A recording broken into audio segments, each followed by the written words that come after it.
नमस्कार,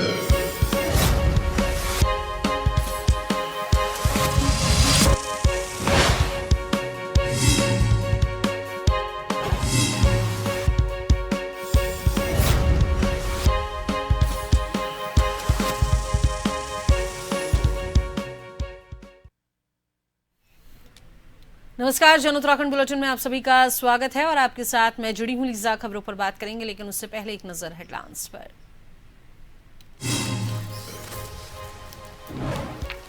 धामी कैबिनेट के 18 बड़े फैसले, भर्ती की उम्र बढ़ी, 109 नई बसें खरीदेगी सरकार, कमिश्नर को 5 करोड़, कुंभ के लिए 1 करोड़।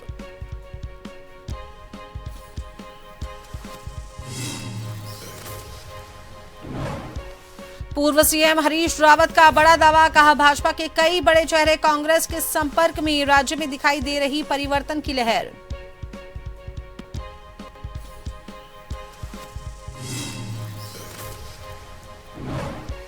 देहरादून में यूपी के बदमाशों ने एसएचओ को मारी गोलियां, 2 लाख लूटकर की अंधाधुंध फायरिंग, मुठभेड़ में 50,000 का इनामी ढेर।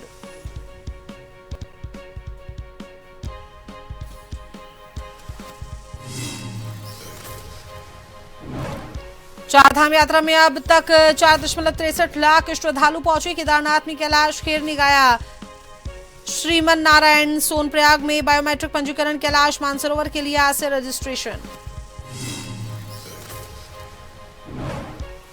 टिहरी में बारिश, पहाड़ी जिलों में तेज बौछार के आसार, 5 में बर्फबारी की संभावना, पिथौरागढ़ में स्नोफॉल, मैदानी इलाकों में चलेंगी तेज हवाएं।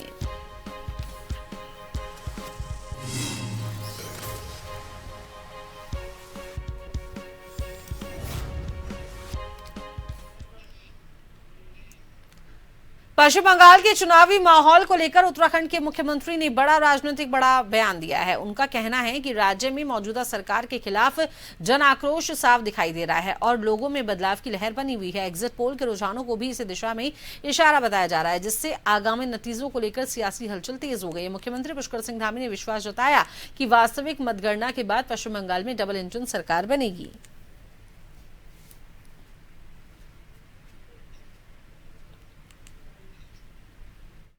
देखिए, जिस प्रकार से बंगाल में जो वहाँ की सरकार के खिलाफ जनाक्रोश था, टीएमसी और टीएमसी सिंडिकेट के खिलाफ लोगों में परिवर्तन की लहर थी, वो एग्जिट पोल में भी आई है।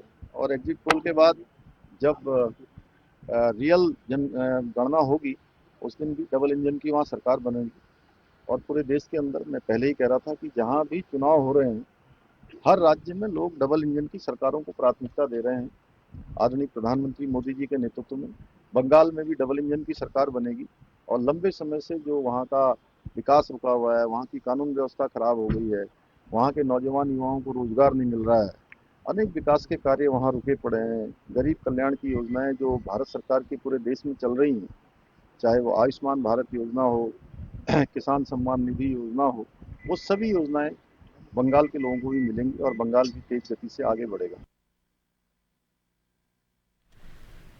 देहरादून में आयोजित कैबिनेट बैठक में राज्य सरकार ने विभिन्न विभागों से जुड़े कई महत्वपूर्ण प्रस्तावों पर मुहर लगाई है। बैठक में कुल 18 प्रस्ताव प्रस्तुत किए गए, जिनमें कुंभ से जुड़े निर्माण कार्यों से लेकर परिवहन, शिक्षा, वन और वित्त विभाग तक के बड़े फैसले शामिल हैं। कुंभ कार्यों को लेकर निर्णय लिया गया है कि 1 करोड़ तक के काम मेला अधिकारी, 5 करोड़ तक के कार्य गढ़वाल कमिश्नर और इससे अधिक लागत के कार्य शासन स्तर से स्वीकृत होंगे। परिवहन विभाग को 250 नई बसें खरीदने की अनुमति दी गई। वहीं पहले स्वीकृत 100 बसों की संख्या बढ़ाकर अब 109 कर दी गई है। अल्पसंख्यक कल्याण विभाग के तहत मदरसों को लेकर अहम फैसला हुआ, जिसमें कक्षा 1 से 8 तक के मदरसों को अब जिलाधिकारी से मान्यता लेनी होगी। संस्कृत शिक्षा विभाग में सेवा नियमावली को मंजूरी मिलने से शिक्षकों के एक प्रमोशन का रास्ता साफ हुआ है। इसके अलावा पीडब्ल्यूडी में बी श्रेणी के ठेकेदारों को राहत देते हुए कार्य सीमा बढ़ाई गई है। वन विभाग में वन दरोगा, वन आरक्षी की आयु सीमा में संशोधन किया गया है।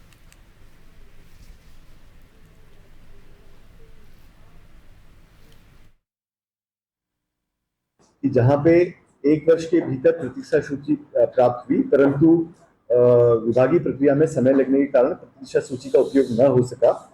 इसमें माननीय मंत्रिमंडल द्वारा निर्णय दिया गया है कि 1 वर्ष के भीतर अगर प्रतीक्षा सूची प्राप्त हो गई है तो उसके अनुसार आगे की कार्रवाई की जाए और भविष्य हेतु एक स्पष्ट इसमें एसओपी बना ली जाए, ताकि सभी विभागों को और आयोगों को इसके संबंध में क्लैरिटी दें।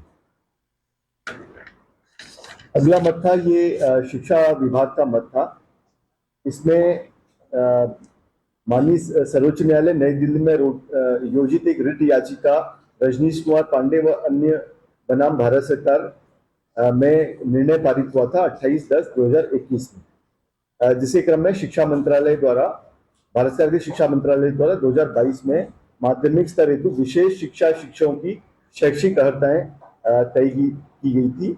उसी अनुसार प्रस्तावित जो संशोधन है, जो नियमावली प्रस्तुत की गई थी, विशेष शिक्षा शिक्षक के पदों पर भर्ती हेतु उत्तराखंड विशेष शिक्षा शिक्षक नियमावली में शैक्षिक योग्यताएं रखी गई हैं।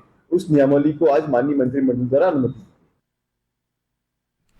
चारधाम यात्रा को लेकर सरकार ने ऑपरेशन कालनेमी को फिर से सक्रिय करते हुए सुरक्षा व्यवस्था कड़ी कर दी है। मुख्यमंत्री पुष्कर सिंह धामी ने कहा कि यह अभियान उन बहुरूपियों के खिलाफ है जो धर्म की आड़ में लोगों को गुमराह करते हैं, और उन्होंने ये भी बताया है कि पहले भी इसके अच्छे परिणाम मिले थे, इसलिए अब इसे और तेज किया जाएगा।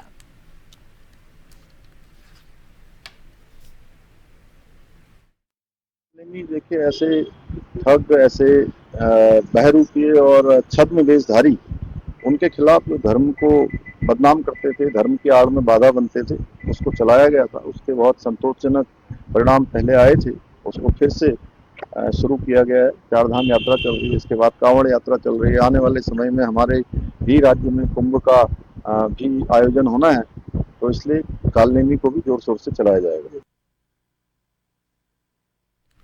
उत्तराखंड के पूर्व मुख्यमंत्री और वरिष्ठ कांग्रेस नेता हरीश रावत का काशीपुर पहुंचने में कार्यकर्ताओं और पदाधिकारियों ने जोरदार स्वागत किया। इस दौरान भाजपा पर निशाना साधते हुए उन्होंने कहा कि भारतीय जनता पार्टी के कई बड़े चेहरे कांग्रेस के संपर्क में हैं। उन्होंने कहा कि राज्य में परिवर्तन की लहर दिखाई दे रही है, जिससे कांग्रेस में उत्साह है। महिला आरक्षण बिल पर हरीश रावत ने कहा कि महिला आरक्षण बिल 2023 में पहले से ही संसद में पारित है, भाजपा इसे लागू न करने का प्रपंच रच रही है। भाजपा ने इसमें परसमन विधायक जोड़ दिया।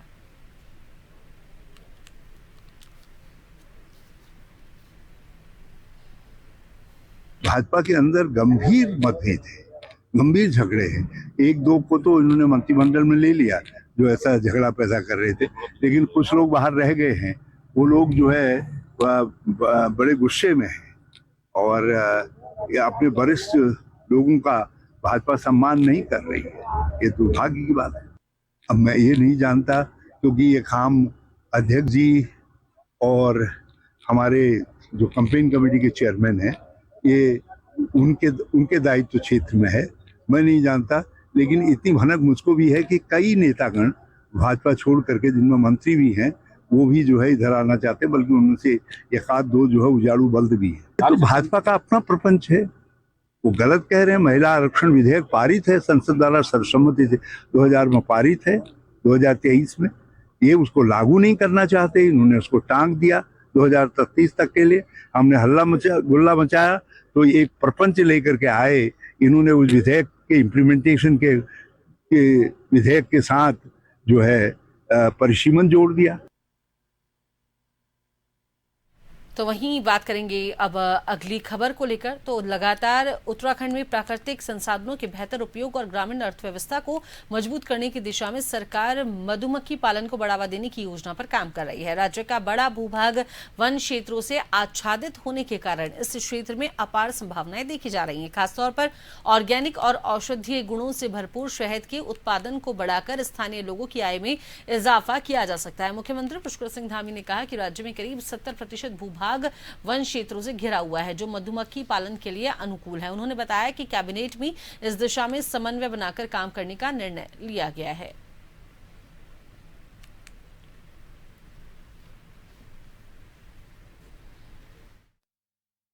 मौन पालन हमारे राज्य में बहुत बड़ी संभावना है, और मौन पालन के लिए चूंकि हमारा वनों से आच्छादित पूरा राज्य है, जहां 70% से अधिक भूभाग हमारा वनों पर है, और बहुत अच्छा एक अच्छी संभावना हो सकती है जो मौन पालन के क्षेत्र में हो सकती है। और ये यहाँ का जो शहद है, मौ है, मौ जानते हैं चीज है, हाँ, वो औषधीय गुणों से भरपूर है, और उसकी सभी संभावनाओं को लेकर हमने एक आज कैबिनेट में एक ऐसा समन्वय करने के लिए एक निर्णय किया है कि आगे चलकर ये हमारे राज्य के लिए एक बेस्ट प्रैक्टिस हमारे राज्य से होकर पूरे देश में जाएगा।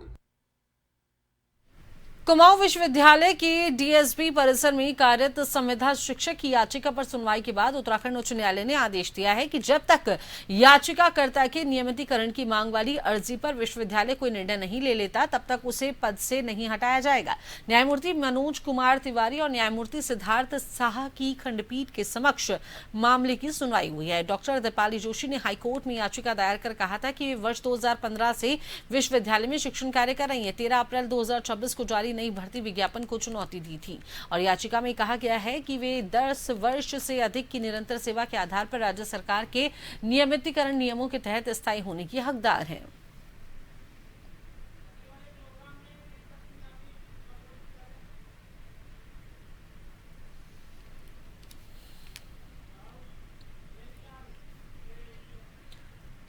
तो चलिए यहाँ से अब सीधा आपको लिए चलते हैं नैनीताल की ओर, जहां पर आज मुख्यमंत्री पुष्कर सिंह धामी वरिष्ठ नागरिक सम्मान कार्यक्रम में संबोधित कर रहे हैं।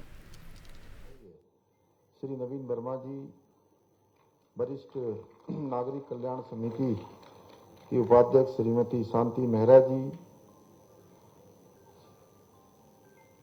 श्री हरक सिंह नेगी जी माननीय अध्यक्ष वरिष्ठ नागरिक कल्याण समिति, श्री रामचंद्र गौड़ जी माननीय अध्यक्ष नागरिक कल्याण परिषद, साकेत अग्रवाल जी, भास्कर पांडे जी, मंच पर आसीन सरकार में महानुभाव श्री दिनेश आर्य जी, डॉक्टर अनिल डब्बू जी, दीपक मेहरा जी, रेणु अधिकारी जी, फरजाना जी, शंकर कोरंगा जी, भावना मेहरा जी, सुरेश भट्ट जी, सुरेंद्र सिंह नामधारी जी, रंजन बरगली जी, विनीत अग्रवाल जी, साकेत अग्रवाल जी, कोई छूटे तो नहीं हो गए?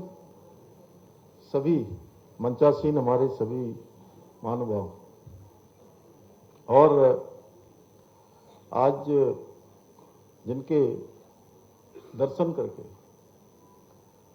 और उनका आशीर्वाद प्राप्त करके और जिनके लिए आज ये कार्यक्रम आयोजित किया गया है, सच में मैं धन्य हो गया आप सबका आशीर्वाद पाके आज इस सभागार में उपस्थित मेरे सभी हमारे बड़े बुजुर्ग माताएं बहनें और मीडिया के हमारे सभी मित्र, सभी समाज कल्याण विभाग के सभी हमारे अधिकारीगण, श्री संदीप जी, प्रकाश जी, यहाँ के जिलाधिकारी जी, श्री लयाल साहब और डॉक्टर मंजूनाथ और मुख्य विकास अधिकारी जी, पूर्व मेयर हमारे श्री जोगेंद्र रौतेला जी, शांति जी, और आज मैं सच में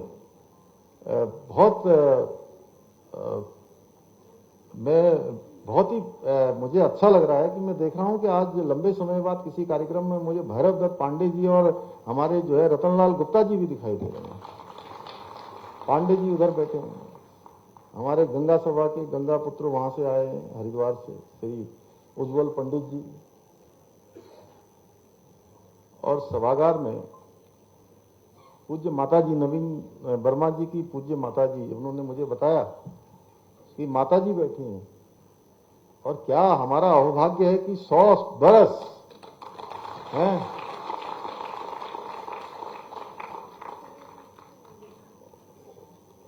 इस आयु में भी वो हम सबका प्रोत्साहन करने के लिए, आशीर्वाद देने के लिए आई। मैं इस कार्यक्रम में अभी अपने सभी पत्रकार मित्रों का, जहांगीर भाई सबका नाम लूंगा तो बहुत लंबा हो जाएगा, सभी अपने मीडिया के मित्रों का और हमारे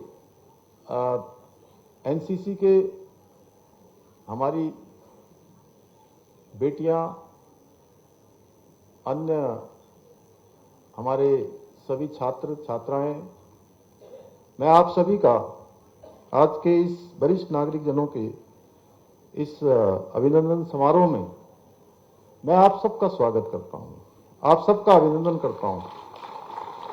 मेरे लिए आज ये प्रसन्नता का विषय है कि मुझे आज आप सबके बीच में इस कार्यक्रम के माध्यम से हल्द्वानी क्षेत्र और जैसा अभी उद्घोषक महोदय बिष्ट जी बता रहे थे कि रुद्रपुर से भी काफी लोग आए हैं, आसपास के क्षेत्रों से आए हैं, और हरक सिंह जी और रामचंद्र गौड़ जी दोनों हमारे भगवान बद्री विशाल की धरती से यहाँ पधारे हैं, चमोली जनपद से। तो मैं आप सबका, हमारे मातृ पितृ तुल्य सभी वरिष्ठ जनों का सच में उनका आभार व्यक्त करता हूं। आप सबके बीच में मुझे भी आज तो चलिए फिर से एक बार नजर खबरों पर। तो रामनगर के प्रसिद्ध गिरिजा देवी मंदिर से जुड़ी एक खबर है, जहां सुदृढ़ीकरण कार्य के चलते मुख्य मंदिर तक श्रद्धालुओं की आवाजाही पूरी तरीके से बंद कर दी गई है। सिंचाई विभाग के अधिशासी अभियंता अजय कुमार जॉन ने जानकारी देते हुए बताया है कि मां गिरिजा देवी के टीले को मजबूत करने का कार्य तेजी से चल रहा है और ऐसे में सुरक्षा को ध्यान में रखते हुए श्रद्धालुओं के मुख्य मंदिर तक पहुंचने पर रोक लगाई गई है। हालांकि श्रद्धालुओं की आस्था को देखते हुए वैकल्पिक व्यवस्था की गई है। मंदिर परिसर के दूसरे छोर पर स्थित लक्ष्मी नारायण मंदिर में मां गिरिजा देवी की चरण पादुका के दर्शन किए जा सकते हैं।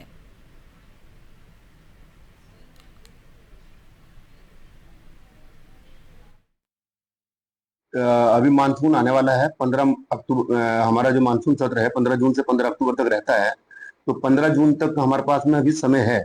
अब हम लोगों ने एक्चुअली में 13 मार्च से और 30 अप्रैल तक इसको बंद किया था कि ताकि हम इसके HFL तक आ जाए, लेकिन बीच में कुछ जो है टेक्निकल प्रॉब्लम होने के कारण, जैसे कॉन्ट्रैक्टर के पास थोड़ा मशीन की प्रॉब्लम हो गई थी, वैसे फिर भी उन्होंने अपेक्षा के अनुसार तारीख खींच दिया। हम लोग चाह रहे हैं कि मई तक हम HFL लेवल तक, जहां नदी अपने उच्चतम स्तर तक रही थी कभी, उतने लेवल तक हम उसके चारों तरफ जो है अपना टोवाल और फर्स्ट क्लैडिंग तक की कंक्रीटिंग कर ले। ये हमारा टारगेट है इसमें। तो इसके लिए हमको हो सकता है कि समय बढ़ाना पड़ेगा। उत्तराखंड उच्च न्यायालय ने नगरपालिका परिषद मसूरी द्वारा बिना अनुमति के किए जा रहे पेड़ों के कटान पर सख्त रुख अपनाया है। कोर्ट ने पेड़ों के अवैध कटान पर लगी रोक को बरकरार रखा है। न्यायालय ने राज्य सरकार सहित अन्य संबंधित पक्षों को मामले में विस्तृत जवाब दाखिल करने के निर्देश दिए हैं। मुख्य न्यायाधीश सुभाष उपाध्याय की खंडपीठ के समक्ष मामले की सुनवाई हुई।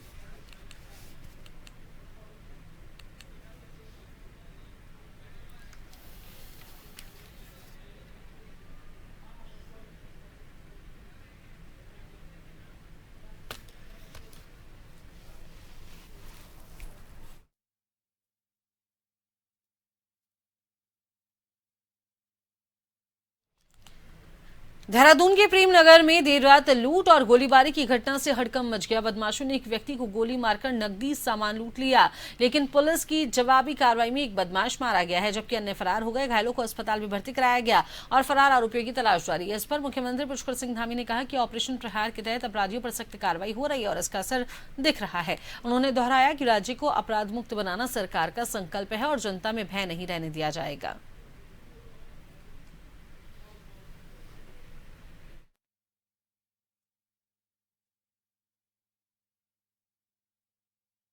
बिल्कुल, देखिए, हमने ऑपरेशन प्रहार शुरू किया था और उसी का परिणाम आने लगा है। अपराधी यहाँ से भाग रहे हैं, या जो अपराधी हैं उनके खिलाफ सख्त कार्रवाई की जा रही है। इसको और तेजी से चलाया जाएगा। आम जनमानस अंदर किसी प्रकार का भी कोई भय का वातावरण न रहे, ये पूरी तरह से अपराध मुक्त उत्तराखंड हो, ये हमारा संकल्प है। तेज गर्मी के चलते जंगलों में प्राकृतिक जल स्रोत सूखने लगे हैं और जिससे वन्य जीवों के सामने पानी का संकट अब गहराने लगा है। बड़कोट रेंज में वन विभाग ने इस समस्या से निपटने के लिए कृत्रिम जल स्रोत यानी कि वाटर हॉल तैयार किए हैं, जिनमें टैंकरों के जरिए नियमित पानी भरा जा रहा है और इससे वन्य जीवों को जंगल में ही पानी मिल रहा है और उनका रुख आबादी की ओर नहीं हो रहा। विभाग द्वारा इन वाटर हॉल की लगातार निगरानी की जा रही है। वहीं बढ़ती गर्मी के साथ जंगलों में आग की घटनाओं को देखते हुए 5 फायर क्रू स्टेशन भी स्थापित किए गए हैं। वन विभाग ने लोगों से अपील की है कि जंगलों में आग न लगाएं और किसी भी घटना की सूचना तुरंत दें।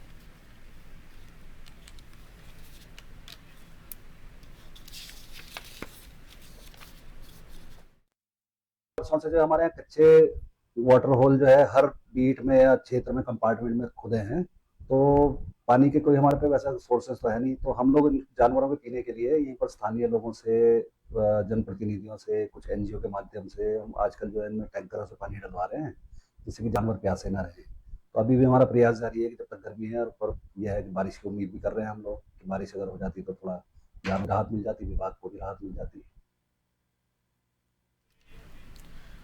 उत्तराखंड में चारधाम यात्रा के शुरुआती दिनों में ही 5 लाख से अधिक संख्या में तीर्थयात्रियों ने चारों धामों में दर्शन कर लिए हैं। मुख्यमंत्री पुष्कर सिंह धामी ने कहा कि चारधाम यात्रा में देश के कोने कोने से श्रद्धालु आना चाहते हैं और यात्रा के शुरुआती दिनों में ही 5 लाख से अधिक तीर्थयात्रियों ने यहां पर दर्शन किए हैं। उन्होंने ये भी कहा कि लोगों में श्रद्धा उत्साह का वातावरण देखा जा रहा है और मई महीने में यात्रा फुल फ्लैश में रहेगी और इस दौरान भी भारी संख्या में तीर्थयात्री यहां आएंगे। मुख्यमंत्री धामी ने कहा है कि तीर्थयात्रियों की सुविधाओं को लेकर सभी प्रयास किए जा रहे हैं और तीर्थयात्री यहां से दर्शन करके अच्छा अनुभव लेकर जाएंगे। यही कोशिश जारी है।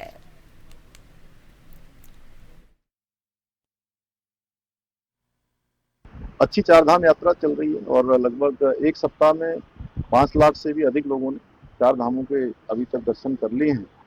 और चूंकि अब मई का महीना आने वाला है, इस महीने यात्रा पूरे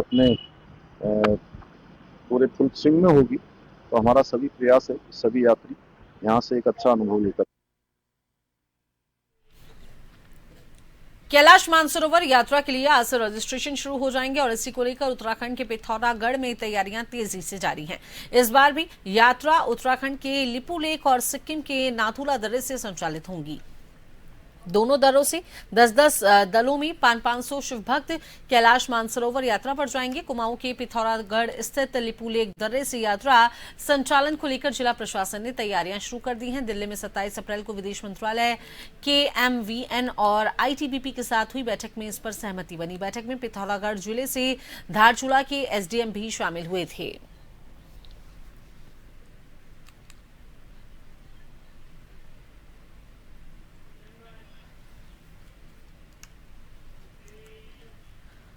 टिहरी में आज सुबह बरसात हुई। जिले के जिला मुख्यालय समेत धनोल्टी, काणाताल और चंबा में सुबह बौछारें पड़ी। मौसम विभाग ने पहाड़ों और मैदानी इलाकों में बारिश की संभावना जताई है। मौसम विभाग ने राज्य के पर्वतीय और मैदानी इलाकों के लिए पूर्वानुमान जारी करते हुए येलो अलर्ट जारी किया है। अगले कुछ घंटों में उत्तरकाशी से लेकर उधम सिंह नगर तक बारिश, गर्जना और तेज हवाओं का दौर देखने को मिल सकता है। राज्य के 5 जिलों उत्तरकाशी, रुद्रप्रयाग, चमोली, बागेश्वर और पिथौरागढ़ से में अनेक स्थानों पर हल्की से मध्यम बारिश होने की संभावना है और इसके साथ ही 4000 मीटर से अधिक ऊंचाई वाले क्षेत्रों में गर्जन के साथ बर्फबारी का अनुमान जताया गया है।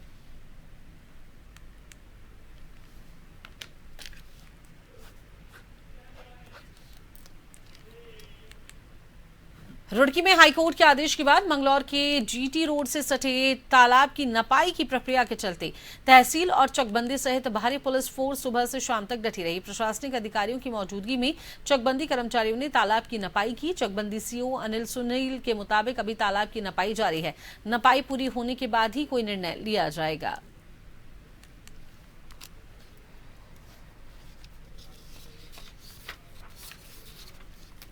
झूठी शिकायत दी गई थी कि तालाब पर अतिक्रमण किया गया है। तो प्रशासन से हम मिले, SDM साहब से हम मिले, तो हमने बताया कि भाई जो अतिक्रमण अगर हुआ है तालाब पर तो उसे हटाया जाए। हमने खुद ही आवेदन दिया है SDM साहब को। तो आज जोड़ की नपाई के लिए प्रशासन यहाँ उपस्थित है एक झूठी शिकायत के चलते। अगर तालाब की जरा सी भी भूमि किसी की अधिकृत करी हुई है, अतिक्रमण हुआ है, तो हम खुद खड़े होकर यहाँ पर हटवाएंगे। उच्च न्यायालय में एक रिट याचिका आयोजित की गई थी और उसमें एक मंगलौर में एक जोहड़ है उसके अतिक्रमण के संबंध में थी। तो उसमें अतिक्रमण को चिन्हित करने के लिए माननीय हमारे श्रीमान जो है ज्वाइंट मजिस्ट्रेट महोदय द्वारा आदेशित किया गया कि आप जाके वहाँ पर इसकी चिन्हीकरण करो और वो देखो कि किधर से अतिक्रमण हुआ है। तो उसकी जानकारी के लिए हम सब लोग आए थे आज। किसके द्वारा शिकायत की गई? ये शिकायत नहीं की गई, ये माननीय उच्च न्यायालय में एक रिट याचिका हुई, उसके अनुपालन में किया जा रहा है। जन उत्तराखंड बुलेटिन में अभी के लिए केवल इतना ही। बने रहिए जन टीवी के साथ। नमस्कार।